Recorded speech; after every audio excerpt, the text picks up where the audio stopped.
Well, their moon is just fabulous these days. It's 12 days old and it is gorgeous with a lot of detail on the craters, and you can see them with your binoculars that you may take to a sporting event or birding. Get them out and look at the moon and look at the stars above. As well, I'm encouraging you to get out in your backyard and do some backyard astronomy. I'm Marquette, and we're so glad you're with us to stay star curious here, part of our Stay Curious video podcast on YouTube that the American Space Museum is so proud that we've been doing for over 4 years, almost 1,100 episodes. Marty Winkel, my co-producer, and I've been together all that length of time, and now we've got a program called Streamlabs, and we've learned that and have intern Logan Cope from the Eastern Florida State College here learning the ropes with us. Thank you, Logan. He's on the board today. And we've got old Sparky back here. He's, how about old Sparky over here? Maybe like a lot of your critters are just hanging out on the porch because it is so doggone hot. All right. And yes, we call those the dog days of summer. And we're in the middle of them right now. Where does that come from? What dog are they talking about? Who's talking about it first? What are the dog days of summer all about? Well, you stay curious with me, Dave Stange. I see you up there in Michigan. They're hot up there in he's below Detroit, I believe, area, right in the middle of the state. Steve Jokums over there in Illinois. He's an hour behind us in Central Time Zone, and appreciate him taking his afternoon at 3 o'clock to watch us. Steve Jokums was on our program with Dave Stange, and way over there up in Dundee, Scotland, in the nights 5 hours from now at 9 o'clock is Robert Law, and they were all three on our program last week. We had a lot of fun Friday bringing them in. Marty and Logan did an excellent job efforting our Google Meets, three-way there, four-way counting me. So we're going to do more of that. And thank you for your reception to that. Great views as far as our viewership. And people like Tom Usiak called me, and Tommy said it looked great. And he wasn't a bit jealous he wasn't on, Marty, because I said that he's been on plenty with your brother Mark. They were contracted photojournalists in the space industry for over 30 years. And Tommy Usiak took a photograph 49 years ago of Apollo-Soyuz test project. Our Apollo astronauts going to dock with the Russians 49 years ago, the bedrock for what's going on up at the International Space Station. We're going to talk about that this week. This is the week of Apollo 11 launch, is on July 16th tomorrow, 55 years ago. And we'll be celebrating the double nickel landing on the 20th this Saturday. So we're efforting a few guests. We love talking about it, but we certainly have talked about it a lot. So I don't have any solid guests at this moment, and we'll pull some of them off. But we certainly have interviewed all kinds of Grumman engineers. We've legends like John Tribe, Charlie Mars, our godfather, Charlie Wilson, another great Apollo guy. So maybe we'll see who can come on and stay curious with you beside the chair here. So let me put up the live broadcast. Let's see here if what you coming on my smart tablet before we get going. Don't see anybody there yet. All right. And so usually with our Stay Star Curious, we don't want too many questions, but if you've seen something in the sky that you want to talk about, and I'm trying to go to my home here on my American Space Museum to see if I can see who's watching. It'll probably pop up there in a minute. So old Sparky is just dog tired with the heat wave going on. But a little bit of news before we get into the dog days of summer is we want to talk about the 9th anniversary of the American Space Museum on this date, July 15th. Charlie Mars, our godfather, and all the wonderful volunteers 9 years ago bought 308 Pine Street, which was a former county clerk's office and a historic building in its own right. That's during the COVID protocol days, I see by the sign there. So looking to see why I can't get on my American Space Museum here. So we want, oh, there we are. So I'm finally live there. So we want everybody to know that we're a proud nonprofit. They've been a nonprofit since 1988. Officially had a museum started up in 2003. So we're in the 21st year of our museum. It's been in two different malls in Titusville. Main Street was a cracker box building they were in, about 3 blocks from here. And now we are in this home away from home, and we own it. So we're very proud of that, and we're already getting into work some 10th anniversary plans to help you celebrate it next year. And wanted to talk like an astronomer, an amateur astronomer. I said the moon is 10 days old. And what does that mean, Mark? Well, we want you to get outside and get used to the rhythm of the stars, okay? And when I say the moon is 10 days old, it's between the 7 and the 12, all right? 14 days is full moon. So if this is 10 days old, 11 days is Monday, 12 days is Wednesday, 11 days is Tuesday, 12 days is Wednesday, 13 days is Thursday, and 14 days is Friday. Yeah. So full moon is going to be on Friday. And over the weekend, you're going to be getting a lot of moonshine.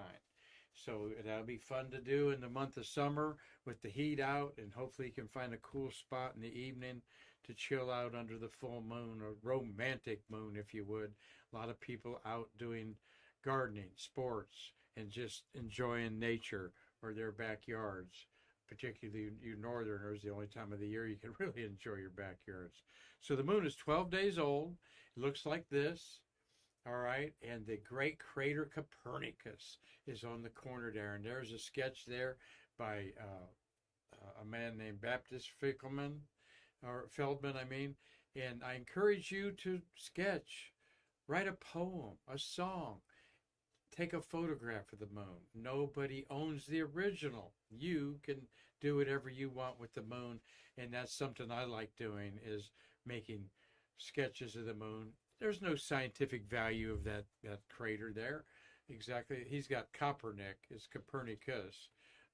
But it is an enjoyable task if you're an artist or a wannabe artist like myself, to just enjoy doing this, or even taking that image in itself is a fun way of you to personalize it.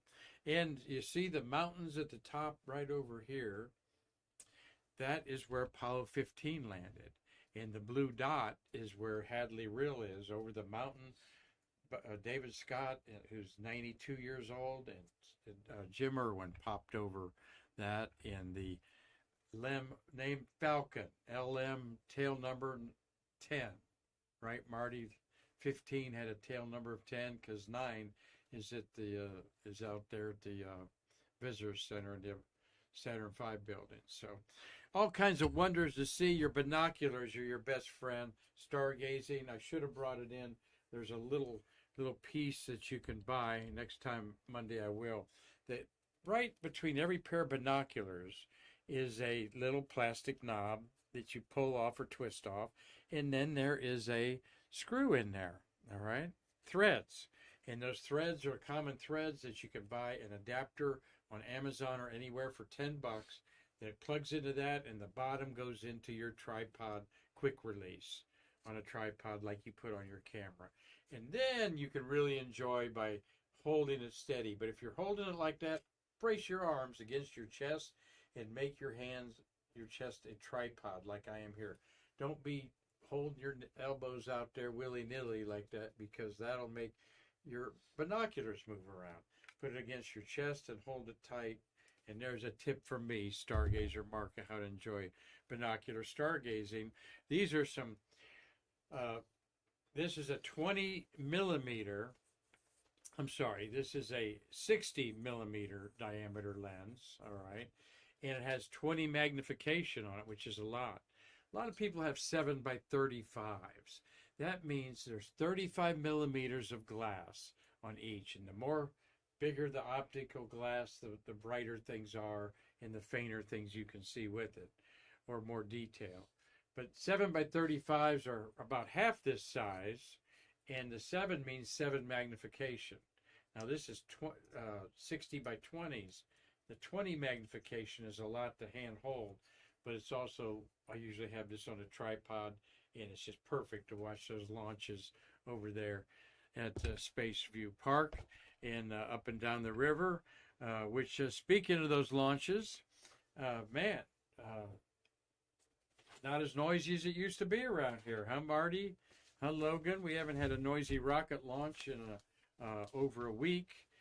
In fact, July 11th was the reason a Starlink launch over in Vandenberg didn't launch from here, but the 9 Merlin engines did its job, but the single Merlin engine on the second stage had a failure.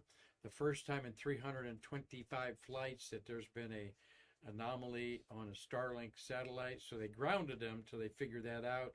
I think that's just a simple thing if someone didn't tighten up a tube, so, something like that tight enough on the because obviously it sprung a leak on whatever fuel. I think it's methane fuel they use, Marty. Yeah, I'm not sure. It could be contaminants in the Yeah. Someone will correct me there. Liquid oxygen leak began on the second stage. For the remainder of the broadcast, large swaths of frozen oxygen accumulated near engine, and it suffered a RUD. You all know what a RUD is. Rapid Unscheduled Disassembly. Okay. Rapid Unscheduled Disassembly. A RUD, Marty. It blew up. It exploded. All right. So they're going to, those 20 Starlinks that I was going to say, look up in the sky. Here's a printout I had on our Facebook page. Keep your eye to the sky, because that's what they'll look like coming down. They've come down already, according to Jonathan. I wrote Jonathan's name down there. Jonathan McDowell. Jonathan McDowell is the world's expert of what's up and orbiting around the sky, and he's confirmed that they have indeed burned up in the atmosphere. So if they were at the nighttime on the other side of the world today, hopefully someone's got some pictures of that. So what goes up must come down.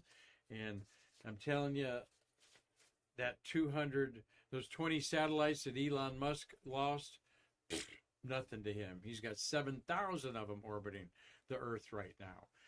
That's just a ledger, a bad day for him. And then he'll recover all that in a couple of days in the stock market probably.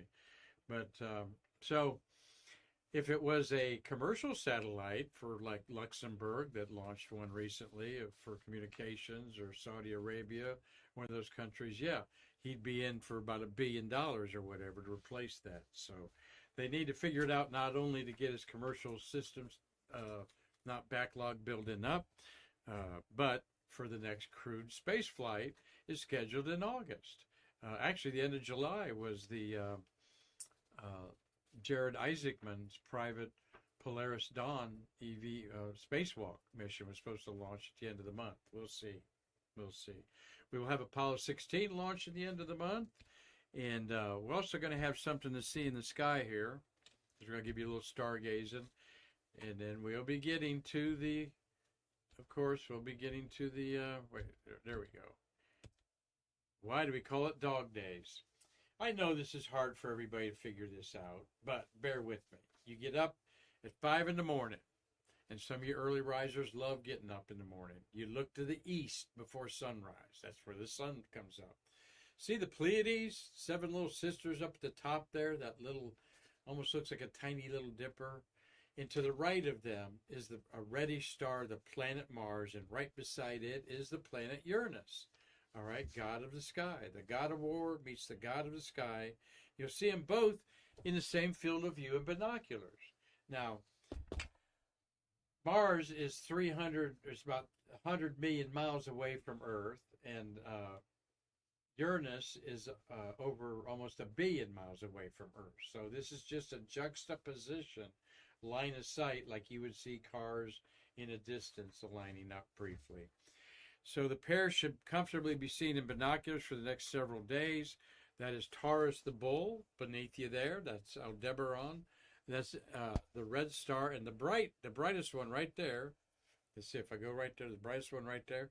That's Jupiter. So you got Jupiter, Arcturus, in the horns of the bull. Above it, the Pleiades. Look to the right, you're going to see Mars and Jupiter.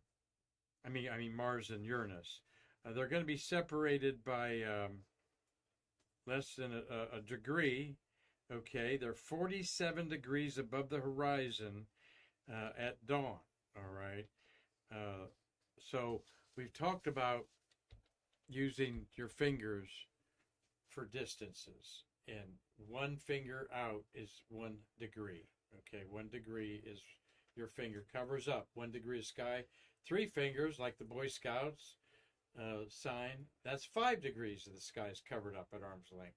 Your fist covers up 10 degrees, 15, and so forth. So you could go 10, 20, 30, 40 degrees up, and you'll see how high up they are in the sky to see. So, wanting you to learn how to talk like an astronomer. So, the dog days of summer, and what did I? Okay, I thought I had a tease in here. Oh, I do. I'm looking at my slides here, folks. Dog days of summer are upon us. They are technically said to be from July 3rd to August 11th. There's a little poem I found about the dog days of summer. It goes like this. Dog days bright and clear indicate a good year.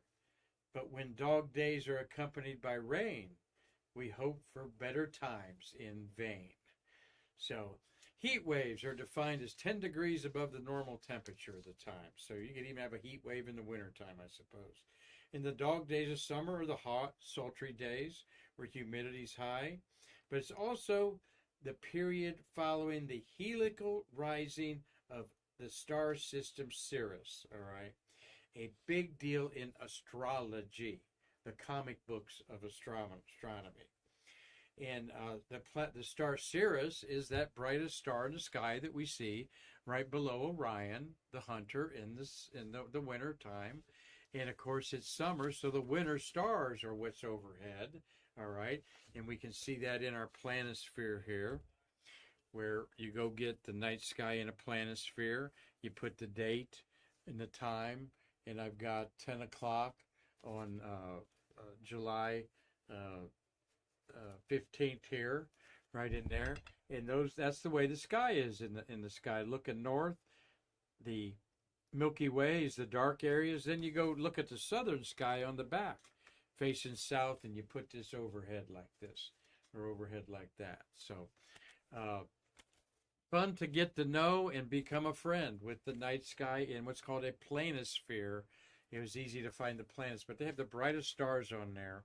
And you want to look at the dog days. And the summertime was definitely when I got hooked on astronomy, because in the baby boomer days of the 60s, there wasn't much on TV. We listened to my transistor radio with the Canadian broadcast station CKLW, blasting all the hits of the rock and roll 60s there. Bill Whiting up there in Michigan, he sends me CKLW stuff all the time. Maybe you've got a radio station in your life that was the background of your life. And Northwest Ohio, that was certainly it. Me and my buddies Hal Paul and Greg Shotland out there in lawn chairs with our maps, our red flashlights, so that the red flashlight, and that's a white flashlight, puts some red cellophane over it, and then you can read your star charts, and it doesn't hurt your night vision, because you all know that once your eyes get adjusted to the night, you don't want to ruin that, because you can see so much more. Just tonight, when you go in your bedroom, flip out the switch. When you lay down, look around a little bit, wait for 5 minutes, even 10 minutes, you look around, you're going to see everything in the room that you didn't see that first minute or so when you flipped out the lights. So very important to stargaze. Get your eyes dark adapted, we call it, and then use a red flashlight so it doesn't hurt that. So the dog days of summer, punishingly days, get their name from the ancient belief that the brightest star in the sky the dog star in Canis Major, the dog constellation, the big dog, that it was adding to the heat in the sky. And we'll get that in a minute. But for many days, the dog days also evoke summertime that are so hot that even dogs will lie around on asphalt planting, or like Sparky here on the back porch out there. So the dog days of summer. And I'm going to talk a little more about that here, but I wanted to throw out a couple other things of note. Apollo 11 week. You can go to Apollo 11 real time. Just Google that. And this recreates, as it's happening, starting tomorrow, the launch of Apollo 11 to the moon 55 years ago. Their transmissions are linked up with videos and photos that lay in exactly on the timeline. And you can hear, there's all kinds of little tabs there you can go to. So I encourage you to do that. And I'll be posting that on our Facebook page, the link. This is Saturday, July 19th, 1969. All right. And it gives you the whole timeline, which NASA keeps a timeline from the minute it launches. They keep the hours. That's how they go back to the hours and minutes of a program. So you're going to enjoy the background noise at work of what's going on after tomorrow's 9 in the morning launch of Apollo 11. Marty, you were there, and we'll be talking some about that, of Marty's involvement as a lunar module engineer. Well, and I'm going to talk a little more about the dog days of summer, but if fact or fiction, I'll try to put a few of these in every now and then. If Saturn were at the same distance as the moon, 250,000 miles, okay, would it look like this in the sky? Or is this an exaggeration? Now there's the moon, 2,000 miles in diameter, is a half a degree. Saturn is 70,000 miles across, and it would cover up, doing the math, 17 degrees of the sky. So once again, you're using your hands, arm length, all right? 10 degrees for a fist. So it'd be fabulous to see, wouldn't it, if it's true? All right, the dog days of summer. Particularly a lot of urban legends, a lot of scientific ignorance created a lot of beliefs that are handed down as fables, or, like I said, urban legends from nations all around the world. Well, the dog days in Rome were a time when the sea boiled, the wine turned sour, dogs grew mad, warriors raged with anger, and other creatures become languid or lazy, causing man, among other diseases, burning fevers, hysterics, and frenzies. So we can blame our irrational behavior on the dog days of summer. Referred to the time when the dog star, Sirius, was rising over Egypt, okay, at the beginning of the day, because the summer stars are in our daytime, the winter stars are in our summer daytime sky. The Romans blamed Sirius for the heat of the season. The great writer Seneca's Oedipus complained of the scorching dog fires of the stars. There's our star there. Heat waves across the nation are recorded day after day, breaking heat waves. And we're just at the beginning of this. The dog days technically go through the middle of August on there. We're also here in Florida. So you head to the beach. Is where we head to in Florida, where, as I have that up there thinking of, we're going to be seeing some Sahara dust in the sky that's hitting, coming off a big dust storm in Africa off the Sahara. It comes all across the Atlantic Ocean and across the Caribbean and the Florida Peninsula, and it will be making possibly some beautiful, spectacular sunrises and sunsets in the red color there. So you get out to the beaches and enjoy what's going on out there, just like Beanie Weenie there's enjoying a beautiful suntan out on the beaches. That's one way to cool down. Okay.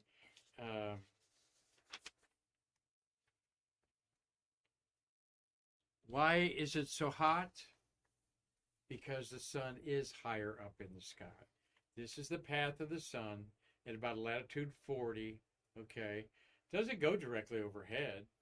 If you notice, it's always staying about 40.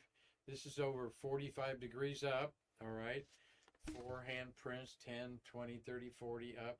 But during the wintertime, it's only 30, 35 degrees up there. See, so the higher the rays of light, the hotter they are because they're more direct.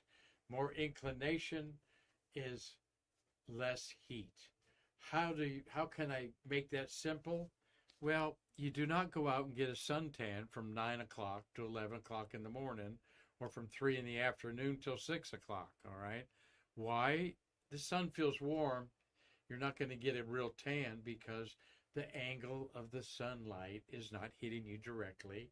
And from 11 o'clock to 2 o'clock, the sun's more directly overhead, and those rays of light are pounding down on you.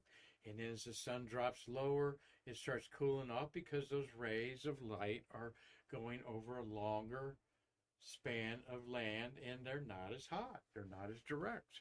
So that is the reason for the season. All right. Now, as we've been talking about some myths, is it a myth to take a cold shower to cool off? Yeah, it kind of is. Because if you're hot, you need to let your body temperature regulate its own self. Probably Connie McDaniel's watching, Marty. Good old Hazel's watching, and she told me that babies don't have sweat glands. They don't sweat. They develop those glands as they get older. And that's why it's so dangerous to have them in the sun at all. And Connie ought to know because she birthed 5,000 babies at Tampa General. She's got the plaque on the wall to prove that, she says. So, but no, an interesting thing to keep those babies out of the heat of any kind because they don't sweat. Avoid exercise. That's a myth, right, Marty? Yep. As long as you hydrate. Marty's a big exercise guru, run a lot of marathons and all that. You've run marathons, I'm sure, in the 90s. In the hundreds. Ran 2. But you hydrate a lot, and so that's a myth. Don't exercise in the heat. Eat some curry. Yeah, there's some truth to the fact that if you eat something hot, curry, hot sauce, something like that, that might help you actually cool off a little bit as your body's acclimated to that. And sleeping naked, nah, they say that's a myth. That doesn't cool you off at all. All right. Of course, that'd depend on who you slept with, right, Marty? Or by yourself, or... So just a little summertime fun here. Just like this beautiful Siberian Husky cooling off in the swimming there. Such were the dog days of summer influencing the British, even back in the 1560s. The English Hope of Health counseled that bloodletting and vomiting should be avoided during the dog days of summer because the sun is in Leo and it'll make you burn up and make you go weak. There's also a 1729 British husbandman's practice book claimed that, quote, the heat of the sun is so violent that men's bodies at midnight sweat as if midday, and if they be hurt, they'll be more sick than at any other time of the year, very near dead. And it's also advised for men during the dog days of summer to abstain from women and take heed of feeding violently. So abstain from women and take heed of violently eating. All right, so, well, the dog days of summer are, we talked about the reason for it. In the Egyptian, Ra was the sun god. We can't even imagine how the stars and the rhythm of the year and everything played into the mindset of ancients 2,000 years ago, like the Egyptians. But they would sit around and talk about the positions of the sun, moon, and they would really be interested in Uranus is just at the threshold of visibility. Uranus was not one of the classical planets. It was discovered by Sir William Herschel in the 1800s. or late 1700s, and but it could be seen with the naked eye because it's right at the threshold of like sixth magnitude. Of course, they didn't have binoculars in Egyptian days to see it. And of course, Mars, so bright and red, and always having, in all cultures, having to do something with war because of its red blood color. They would be noting that it's moving close to a star they can barely see, such as the dog days of summer, and knowing that up in the sky is the brightest star, okay, Sirius, and that it's extra heat added to make our world hotter. That was the thinking of the days of the Egyptians. Well, in Western literature, you've got things. There is the star Sirius, seen in the summer, in the winter time. The hex there's the artifact of the telescope. It is in the top of the stick figure, the Canis Major, the big dog, below below Orion. Hercules is directly overhead right now. So Orion the Hunter is, and below it is Sirius. And we've talked about that on our Stay Curious a lot on there. Well, as we get into, there's Canis Major right there, as you see. The stick figure, and who in the heck can see a dog out of that? Nobody. Just use your imagination. All right, there we have Orion. Sirius is below. Canis Minor has another bright star, Procyon. And below there is Sirius. So very noticeable. You cannot see it during the day. If you knew where to look with a telescope, you could. All right, but there it is. So the dog days of summer. In literature, you've got literature, movies, all kinds of things have references to the dog days of summer. How about the film? There we go. Angry Al Pacino, Dog Day Afternoon. All right, a true story about a bank robbery in New York.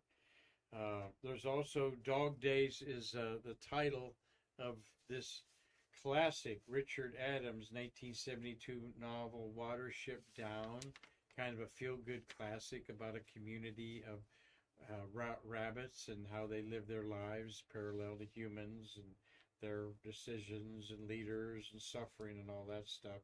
That, by the way, is a first edition copy of Watership Down that was made into a movie that I've never seen.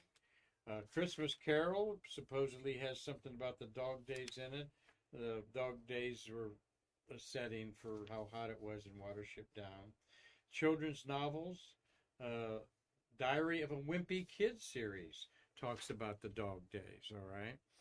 And, the Japanese anime series, Dog Days, premiered in 2011. You got some songs, none that you probably ever heard of. Florence and the Machines, Dog Days Are Over in 2009, Within Temptations, 2013 Dog Days. I don't know, I may have heard these, I don't know the bands anymore. And Head of David's Dog Day Sunrise, covered by Fear Factor in 1995, just in case you wanted to know.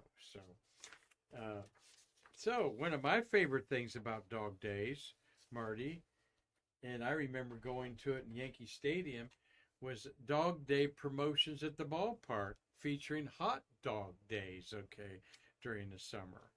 And so snakes were thought to go blind during the dog days, and that's not true. They would lose their skin, and their old scales over the eyes would cloud over, temporarily impairing their vision. But just another mythology of the dog days of summer, and glad to bring them to you today. Let's see, we've got friends Carlton Bailey. It's raining out there, he said, just south of us. William Whiting. I was thinking of Karen Conklin, exactly, our executive director, who's had another chemo treatment and is at home convalescing. Yes, the sky does show Eastern Daylight Time, and Dave Stange goes with WKNR. I think that's out of Cleveland on there. Thank you for watching Steve Jokums, Robert Law, Doug Forrest. Glad that you all are there today. And we will be doing more with one of you guests out there. We'll have you on at Google Meets as we did Robert Law, Steve Jokums, and Dave Stange. All enjoyed that, and you know you all enjoyed it too. So, Apollo Week, all right. Dog days of summer bring us the Apollo Monument at Spaceview Park, the moon in the background. I believe that's the moon in Jupiter. One night I took it there. The classic A, what a monument this is with that launch right there, is one of the heavy brass reliefs that Sandy Storm did of this beautiful Apollo memorial that's just 3 blocks from where we're broadcasting today. So, what do you think? Is that how Saturn would look if it's as close as the moon? Yeah, you betcha. Isn't that cool? Wouldn't that be cool to go out to Cocoa Beach and see that some night out there? Although this would be morning. The sun has to be on the left-hand side for you not to see anything. So it wouldn't be sunset, that'd be sunrise out there. So, yes, a fact to have fun with that.